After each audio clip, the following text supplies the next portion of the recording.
دنیا میں جب آخری نبی حضرت محمد مصطفیٰ صلی اللہ علیہ وسلم کی آمد کا وقت قریب تھا تو پورے عرب میں ایک عجیب سی بے چینی اور امید تھی۔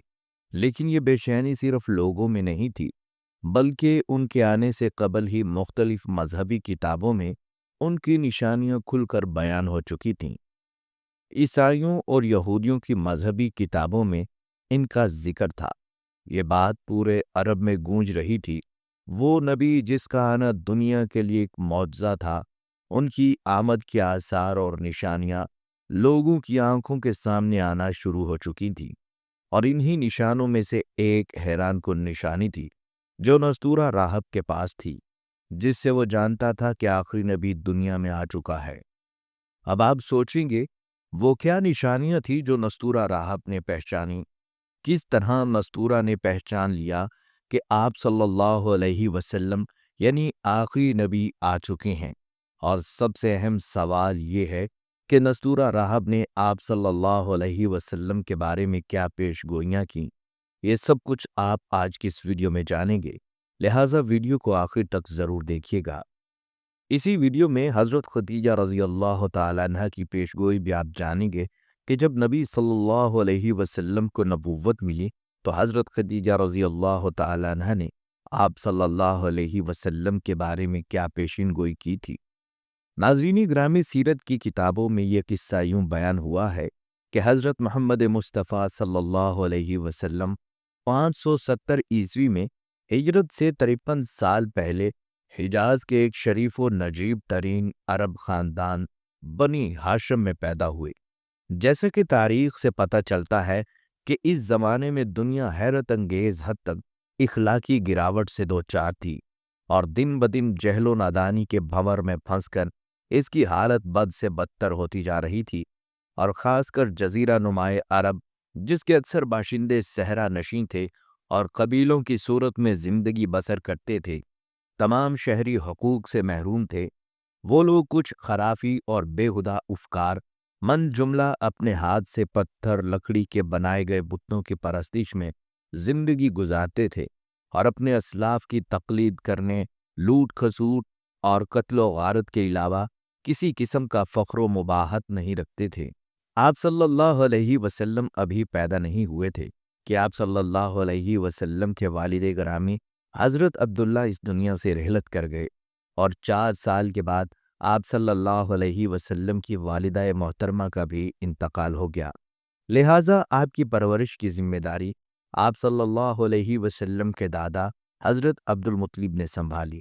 تھوڑے ہی عرصے بعد آپ اپنے دادا سے بھی محروم ہو گئے، اور آپ کے چچا حضرت ابو طالب آپ صلی اللہ علیہ وسلم کو گھر لے گئے اور اپنے بیٹے کی طرح آپ صلی اللہ علیہ وسلم کو پالا۔ مکہ کے عرب دوسرے عربوں کی مانند بھیڑ بکریاں اور اونٹ پالتے تھے، اور کبھی اپنے ہمسایہ ممالک بالخصوص شام کے ساتھ تجارت بھی کرتے تھے۔ یہ لوگ ان پڑھ تھے اور بچوں کی تعلیم و تربیت کے لیے کوئی اہتمام نہیں کرتے تھے۔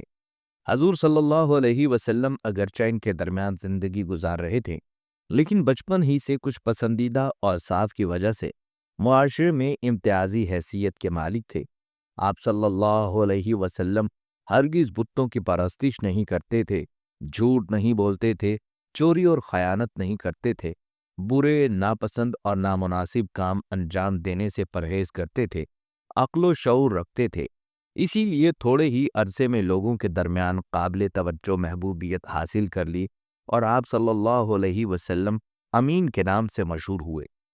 چونکہ عرب اپنی امانتوں کو آپ صلی اللہ علیہ وسلم کے سپرد کرتے تھے، اور آپ صلی اللہ علیہ وسلم کی ایمانداری اور لیاقت کی تعریفیں کرتے تھے، آپ صلی اللہ علیہ وسلم تقریباً 20 سال کے تھے کہ مکہ کی ایک دولت مند عورت خدیجۃ الکبریٰ نے آپ صلی اللہ علیہ وسلم کو اپنی تجارت کے کارندہ کی حیثیت سے معین کر لیا۔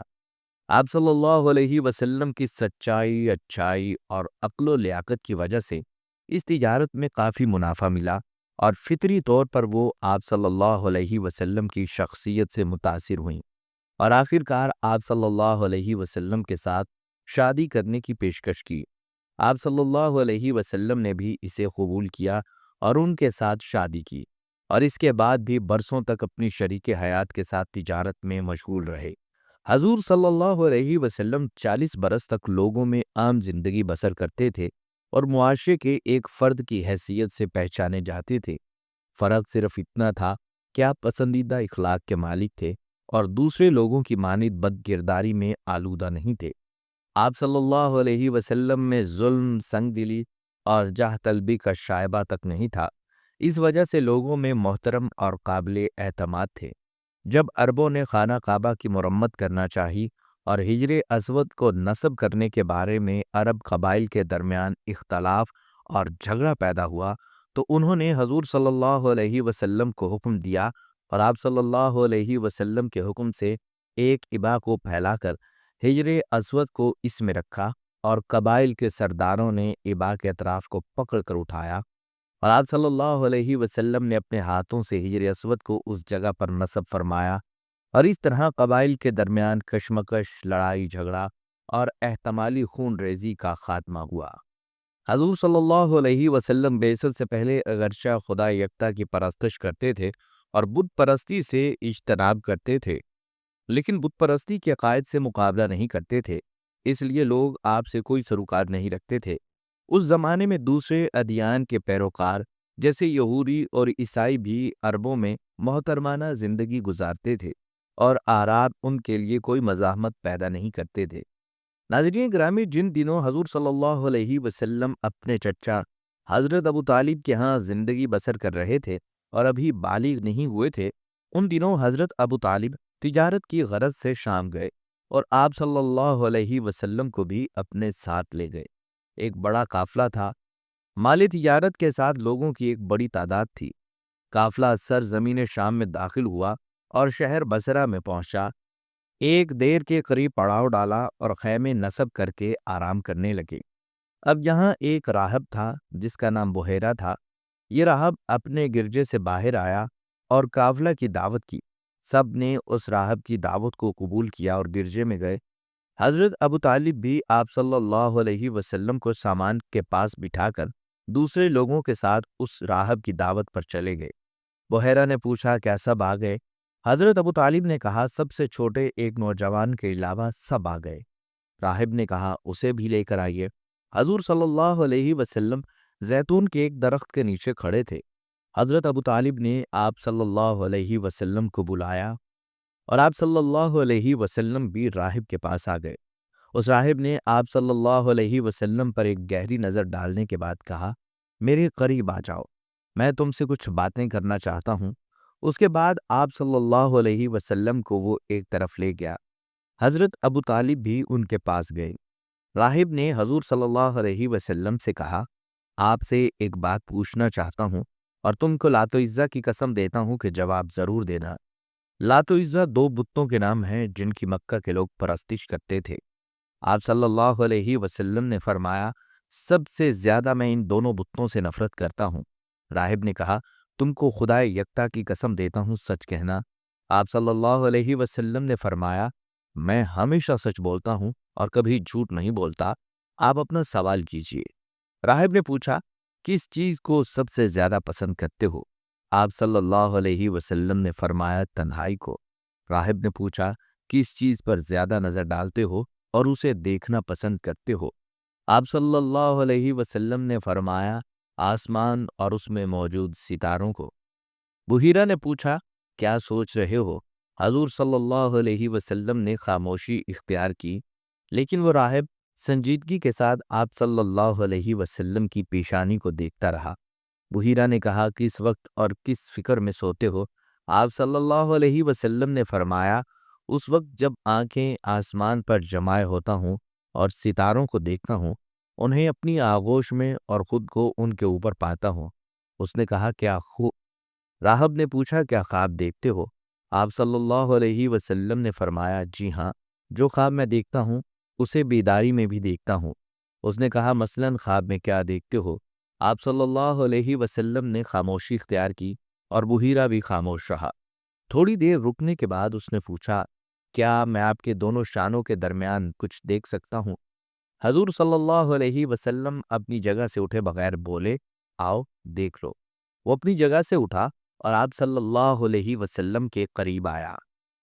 آپ صلی اللہ علیہ وسلم کے شانوں سے لباس ہٹایا، ایک سیاہ تل نظر آیا۔ ایک نظر ڈال کر زیر لب بولا کہ وہی ہے۔ حضرت ابو طالب نے پوچھا کون ہے، کیا کہتے ہو؟ راہب نے جواب دیا ایک علامت جس کی ہماری کتابوں میں خبر دی گئی ہے۔ حضرت ابو طالب نے پوچھا کون سی علامت؟ اس نے دریافت کیا کیا یہ جوان آپ کا رشتہ دار ہے؟ حضرت ابو طالب چونکہ آپ کو اپنے بیٹے کی طرح چاہتے تھے اس لیے بولے یہ میرا بیٹا ہے۔ بحیرہ نے کہا نہیں، اس جوان کا باپ مر چکا ہونا چاہیے۔ ابو طالب نے پوچھا تم کیسے جانتے ہو؟ جی ہاں، یہ جوان میرا بھتیجا ہے۔ اس نے جواب دیا، کہا سن لو، اس جوان کا مستقبل اتنا درخشاں اور حیرت انگیز ہے کہ جو میں نے دیکھا ہے اگر اسے دوسرے دیکھ لیں اور پہچان لیں تو اسے قتل کر دیں گے۔ اسے دشمنوں سے مخفی رکھنا اور اس کی حفاظت کرنا۔ حضرت ابو طالب نے کہا بتاؤ تو صحیح۔ بحیرہ نے کہا اس کی آنکھوں میں ایک عظیم پیغمبر کی علامت ہے اور اس کی پشت پر اس کی واضح نشانی ہے۔ ناظرین گرامی، چند برسوں کے بعد حضرت ختیجہ کبریٰ رضی اللہ تعالی عنہ کی تجارت کے کارندے کی حیثیت سے ان کا مال لے کر دوبارہ شام گئے۔ حضرت ختیجہ رضی اللہ تعالی عنہ نے میسرا نامی اپنا ایک غلام آپ صلی اللہ علیہ وسلم کے ہمراہ بھیجا اور اسے تاکید کی مکمل طور پر آپ صلی اللہ علیہ وسلم کی اطاعت کرے۔ اس سفر میں بھی جب قافلہ شام کی سرزمین پر پہنچا تو شہر بصرہ کے نیچے ایک درخت کے نیچے پڑاؤ ڈالا۔ وہاں قریب میں نستورہ نامی ایک راہب کی عبادت گاہ تھی جسے میسرا پہلے سے جانتا تھا۔ نستورہ نے میسرا سے پوچھا درخت کے نیچے سویا ہوا کون ہے؟ اس نے جواب دیا قریش سے ایک مرد ہے۔ راہب نے کہا اس درخت کے نیچے اب کوئی نہیں ٹھہرا اور نہ ٹھہرے گا مگر یہ کہ خدا کے پیغمبروں میں سے ہو۔ اس کے بعد پوچھا کیا اس کی آنکھوں میں سرخی ہے؟ جواب دیا جی ہاں، اس کی آنکھیں ہمیشہ اسی حالت میں رہتی ہیں۔ راہب نے کہا یہ وہی ہے اور وہ خدا کے پیغمبروں میں سے آخری پیغمبر ہے۔ کاش میں اس دن کو دیکھتا جس دن وہ نبوت پر مامور ہوں گے۔ ناظرین گرامی، حضور صلی اللہ علیہ وسلم 25 سال کی عمر سے پہلے ہی تنہائی پسند ہو گئے تھے۔ ان دنوں حضور صلی اللہ علیہ وسلم معمولی اجرت کے عوض اہل مکہ کی بکریاں چرایا کرتے تھے۔ جب حضور صلی اللہ علیہ وسلم نے 25 سال کی عمر میں تجارت کے لیے ملک شام کا سفر کیا تو اسی سفر سے واپس آنے کے بعد سیدہ ختیجہ رضی اللہ تعالی عنہا سے شادی کر لی۔ اس کے بعد اللہ تعالیٰ نے ان کے دل میں خلوت میں اپنے رب کی عبادت کرنے کی رغبت پیدا کر دی۔ پھر روایات کے مطابق ایک رات غار ہیرا میں ہر طرف خاموشی اور کھپ اندھیرا تھا۔ حضور صلی اللہ علیہ وسلم ان پرسکون لمحوں میں اللہ کی نشانیوں پر غور فرما رہے تھے کہ ایک حیران کن مخلوق ظاہر ہوئی۔ اس نے عرض کیا اے محمد صلی اللہ علیہ وسلم پڑھو، تو آپ صلی اللہ علیہ وسلم نے جواب دیا میں پڑھ نہیں سکتا۔ اس مخلوق نے زور دے کر کہا کہ اپنے رب کا نام لے کر پڑھو جس نے عالم کو پیدا کیا، جس نے انسان کو خون کے لوتھڑے سے بنایا اور جس نے انسان کو وہ علم دیا جس سے وہ پہلے واقف نہ تھا۔ اس طرح کئی مرتبہ اس مخلوق نے زور دے کر کہا پڑھو، اور حضور صلی اللہ علیہ وسلم نے اپنی مجبوری بیان کرتے ہوئے فرمایا کہ میں پڑھ نہیں سکتا۔ لہٰذا اس مخلوق نے حضور صلی اللہ علیہ وسلم کے جسم مبارک کو مضبوطی سے پکڑا اور اتنی زور سے دبایا کہ حضور صلی اللہ علیہ وسلم کو سختی محسوس ہوئی۔ اس نے یہ عمل 3 مرتبہ کیا۔ آپ صلی اللہ علیہ وسلم کو یوں محسوس ہوا کہ کوئی پیغام ان کے اندر سمٹ گیا ہو جس کا وزن آپ صلی اللہ علیہ وسلم محسوس کر رہے تھے۔ یہ ساری چیزیں اچانک ہوئیں اور اس قدر عجیب و غریب تھا کہ آپ صلی اللہ علیہ وسلم پر لرزہ طاری ہو گیا۔ آپ صلی اللہ علیہ وسلم کانپتے ہوئے غار ہیرا سے باہر نکلے اور حضور صلی اللہ علیہ وسلم حیرانی اور پریشانی کے عالم میں گھر کی طرف روانہ ہوئے۔ یہ تاریک رات کا پہر تھا اور آپ صلی اللہ علیہ وسلم اپنے گھر میں بستر پر لیٹے تھے۔ آپ صلی اللہ علیہ وسلم کا سارا بدن کانپ رہا تھا اور بخار کی شدت سے آپ کا جسم تپ رہا تھا۔ آپ نے کمبل اپنے اوپر اوڑھ لیا اور پورا جسم ڈھانپ لیا۔ اس وقت آپ صلی اللہ علیہ وسلم کی جو حالت تھی اور اس روحانی تجربے کے بعد آپ جس کیفیت میں مبتلا تھے، اللہ تعالیٰ ہی کے علم میں تھا اور جسے بیان کرنا ناممکن ہے۔ بہرحال حضرت سیدہ خدیجہ رضی اللہ تعالیٰ عنہ آپ صلی اللہ علیہ وسلم کے قریب تشریف لائیں اور حضور صلی اللہ علیہ وسلم کی یہ حالت دیکھی تو آپ صلی اللہ علیہ وسلم سے اس کی وجہ دریافت کی۔ لہٰذا حضور صلی اللہ علیہ وسلم نے شروع سے لے کر آخر تک سارا قصہ بتا دیا۔ ناظرین، حضرت خدیجہ رضی اللہ تعالیٰ عنہ نہایت ہی باصبر اور باہمت خاتون تھیں۔ آپ نے اپنے شوہر کو تسلی دی اور حوصلہ دیا کہ آپ نیک انسان ہیں، آپ ایک امین اور سچے انسان ہیں، اللہ تعالیٰ آپ کو کسی بھی عذاب میں مبتلا نہیں کرے گا۔ ناظرین، یہ عظمت و جلالت کی رات دونوں نے ہی جاگ کر گزاری۔ اس رات کائنات جامد و ساکت تھی، نہ کوئی حرکت تھی نہ آواز، بس اللہ کا فرمان تھا اور بندہ خدا سن رہا تھا۔ رات ڈھلنے لگی تو سیدہ خدیجہ حضور صلی اللہ علیہ وسلم کی بے چینی کو دیکھ کر بہت پریشان ہوئی اور آپ صلی اللہ علیہ وسلم سے کہا کہ میں آپ کو اپنے چچا زاد بھائی ورقہ بن نوفل کے پاس لے جاتی ہوں۔ تو حضور صلی اللہ علیہ وسلم نے جب ورقہ بن نوفل کو پورا واقعہ سنایا تو ورقہ بن نوفل نے یہ پورا قصہ سنا تو کہا، خوش ہو جاؤ، تمہارے شوہر کے پاس وہ ناموس آیا ہے جو موسیٰ اور عیسیٰ پر اترا تھا۔ لہٰذا جب پہلی وحی نازل ہوئی، یعنی حضور صلی اللہ علیہ وسلم پر سورہ الگ کی 5 آیات نازل ہوئیں، تو آپ صلی اللہ علیہ وسلم گھبرا گئے۔ یاد رہے، اس موقع پر آپ صلی اللہ علیہ وسلم نے حضرت جبرائیل علیہ السلام کو انسان کی شکل میں دیکھا تھا، ان کی اصل صورت میں نہیں دیکھا تھا۔ اس کے باوجود آپ صلی اللہ علیہ وسلم اس قدر گھبراہٹ کا شکار اور خوف زدہ تھے۔ اس گھبراہٹ اور خوف کی وجہ دراصل ان کے اندر پیدا ہونے والی نئی کیفیت تھی جسے وہ بیان کرنے سے قاصر تھے۔